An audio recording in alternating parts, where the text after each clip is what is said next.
तो आज हम लोग थर्ड एप्लीकेशन पढ़ेंगे और थर्ड एप्लीकेशन बेसिकली होती है conversion of one unit into another.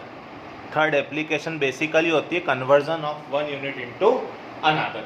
Basically ये यूज होता है एसआई यूनिट को सीजीएस यूनिट में कन्वर्ट करने में या सीजीएस यूनिट को एसआई यूनिट में कन्वर्ट करने के लिए।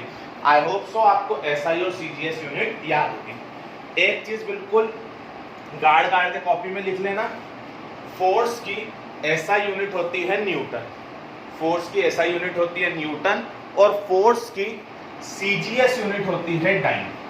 फोर्स की एसआई यूनिट होती है न्यूटन और फोर्स की सीजीएस यूनिट होती है डाइन। इसी तरीके से एनर्जी की एसआई यूनिट होती है जूल और एनर्जी की सीजीएस यूनिट होती है अर्ग, ERG। तो एनर्जी की एसआई यूनिट होती है जूल और सीजीएस यूनिट होती है अर्ग। तो फोर्स और एनर्जी की एसआई और सीजीएस यूनिट आप बहुत अच्छे से याद रखिएगा। अब होता क्या है बेटा, समझो, अगर किसी चीज की एसआई यूनिट है किलोग्राम मीटर पर सेकंड, किलोग्राम मीटर पर सेकंड, किसी चीज की एसआई यूनिट है किलोग्राम मीटर पर सेकंड, तो उसकी सीजीएस यूनिट क्या होगी?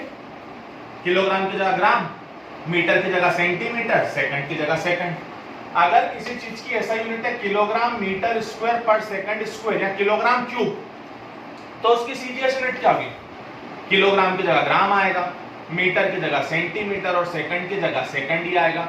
मतलब पावर सेम रहती है, पावर कैसी रहती है? सेम, खाली किलोग्राम की जगह ग्राम आ जाएगा, मीटर की जगह सेंटीमीटर आ जाएगा और सेकंड की जगह तो सेकंड ही रहता है, चाहे एफपीएस हो, चाहे सीजीएस हो, चाहे एसआई हो। अभी हमारा मेन मुद्दा है एसआई और सीजीएस का कन्वर्जन, यही हमारे सिलेबस में है, तो आप समझने की कोशिश कीजिए।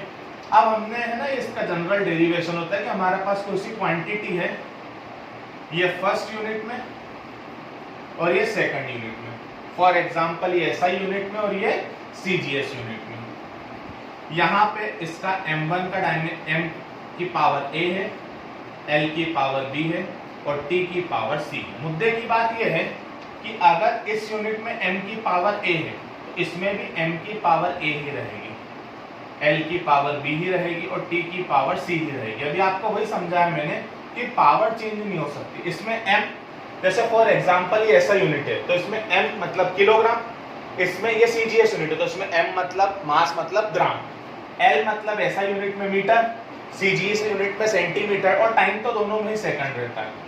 फॉर एग्जांपल इसकी n1 क्वांटिटी को हमको बताना है कि इसमें कितनी होगी, मतलब फॉर एग्जांपल 100 न्यूटन कितने टाइम के बराबर होगा? 500 जूल कितने अर्ग के बराबर होगा? तो इन दोनों का जब अपन इक्वेट करते हैं कि इसकी क्वांटिटी m1a l1b t1c इसके n2 m2a l2b और t2c के बराबर होगा, तो यहां से n2 की वैल्यू आ जाती है n2 equal to n1, m1 upon m2 की power a, l1 upon l2 की पावर b और t1 अपॉन t2 की पावर c। तो मुझे पता है अभी आपको थोड़ा सा कॉम्प्लिकेटेड लग रहा होगा, ये हल्का सा डेरिवेशन है, देखना इसको 2 बार, मैं आपको एक क्वेश्चन के थ्रू समझाता हूं। तो अभी अपन ने फॉर्मूला क्या पढ़ा? अभी हमने फॉर्मूला पढ़ा कि n2 equal to n1 m1 upon m2 की power a, l1 upon l2 की पावर b और t1 अपॉन t2 की पावर c। अब आपको क्वेश्चन आया कि आप है ना kilogram square metre cube second square को है ना 20 किलोग्राम स्क्वायर मीटर क्यूब पर सेकंड स्क्वायर को कन्वर्ट करो, मतलब आप निकालो कि ग्राम स्क्वायर सेंटीमीटर स्क्वायर पर second, gram square centimetre cube पर सेकंड स्क्वायर में इसकी वैल्यू कितनी होगी। तो ये जो यहाँ लिखा हुआ ये है n1 कितना? 20। m1 क्या है? m1 है kg, m1 क्या है? kg की पावर 2, m2 क्या है? l1 क्या है? मीटर की पावर 3 और t1 क्या है? सेकंड की पावर 2। ऐसे ही आप ढंग से देखो तो m2 क्या है? m2 सेकंड की पावर -2, माइनस क्यों आया? समझ में आई क्या होगा? M2 क्या है, हाँ N2 हमको निकालना है, कितना होगा M2 क्या 1 ग्राम, L2 क्या 1 सेंटीमीटर, और T2 क्या वही सेकंड इनवर्स स्क्वायर। अब यहां पर फॉर्मूला बताया था N2 equal to N1 M1 upon M2 की power A, L1 upon L2 की power B, T1 upon T2 की पावर C। आप चाहे तो यहां पर पावर ना लगाएं, जैसे कायदे से नहीं लगेगी, पावर वहीं लगेगी सीधे A B C। A मतलब पावर कितनी 2, B मतलब पावर कितनी 3 और C मतलब पावर कितनी -2। पावर यहां मत लगाना, सॉरी गलती से लग गई थी, पावर सीधे यहां लगाना। N1 की वैल्यू कितनी 20, M1 अपॉन M2, तो M1 कितना kg और ये G की पावर कितनी 2।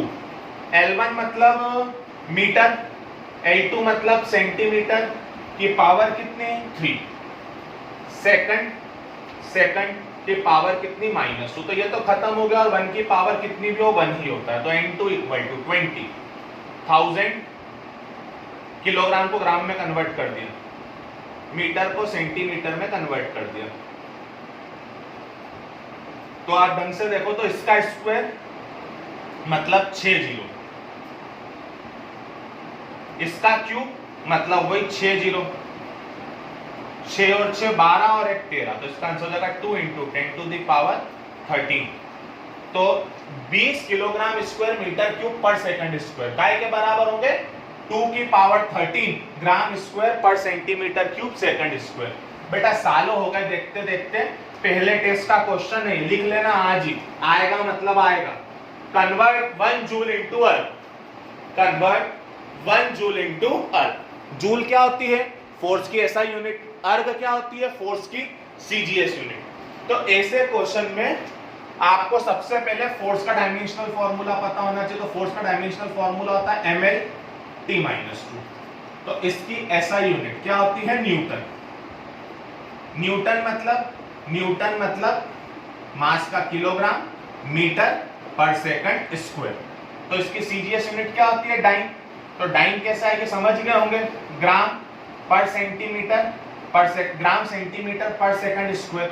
तो आपका क्वेश्चन है कि 1 न्यूटन में कितने डाइन होंगे, 1 न्यूटन में कितने डाइन होंगे। 1 न्यूटन मतलब N1 की वैल्यू है 1, N2 निकालना है। अब आप ढंग से देखो तो M1 मतलब kg, L1 मतलब मीटर और T1 मतलब second, M2 equal to gram, L2 मतलब सेंटीमीटर, T2 मतलब सेकंड। A इसकी पावर कुछ नहीं है मतलब 1 A1 BB1 C कितना -2, N2 का फॉर्मूला लगा N1 M1 बाय M2 की power A, L1 bye L2 की पावर B और T1 बाय T2 की पावर C। डायमेंशनल फॉर्मूले के बिना कुछ भी नहीं होगा। N1 कितना दिया है 1, M1 kg, M2 ग्राम की पावर 1, L1 आप ढंग से देखो तो L1 कितना मीटर सेंटीमीटर की पावर 1, T1 भी सेकंड, T2 भी सेकंड -2। तो ये तो खत्म ही हो गया। N1 1000 G upon G 100 cm upon cm, इससे ये कैंसिल। तो ये कितनी बात 3 या 2 या बस, तो ये हो जाएगी 10 टू दी पावर 5। ये स्टैंडर्ड रिजल्ट होता है, हमेशा ध्यान रखना कि 1 newton equal to 10 to the power 5 time, 1 newton equal to 10 to the power 5 time. तो ये न्यूटन और डाइन के बीच में रिलेशन होता है।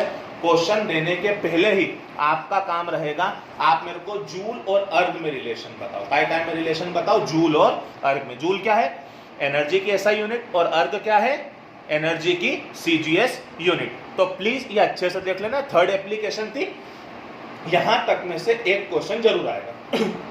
बेटा डायमेंशनल फॉर्मूले की एक लिमिटेशन होती है सबसे में, ये 3 एप्लीकेशन पढ़ी। लिमिटेशन ये रहती है कि डायमेंशनल फॉर्मूले से हम कभी भी कांस्टेंट पता नहीं कर सकते हैं। डायमेंशनल फॉर्मूले से हम क्या पता नहीं कर सकते हैं कांस्टेंट। जैसा कि कल आप लोगों को मैंने पढ़ाया था कि कल अपन ने जो सेकंड पढ़ी थी कि F काय के इक्वल आ गया था kmv² आया, एनर्जी काय के बराबर आ गई थी kmv²। तो ये जो कांस्टेंट था, ये कांस्टेंट हम कभी भी काय की मदद से फाइंड नहीं कर सकते हैं, डायमेंशनल फॉर्मूले की हेल्प से हम कांस्टेंट ये नहीं पता लगा सकते हैं। तो आई होप सो इतना आपको क्लियर होगा। कल हम लोग पढ़ेंगे एरर। Thank you.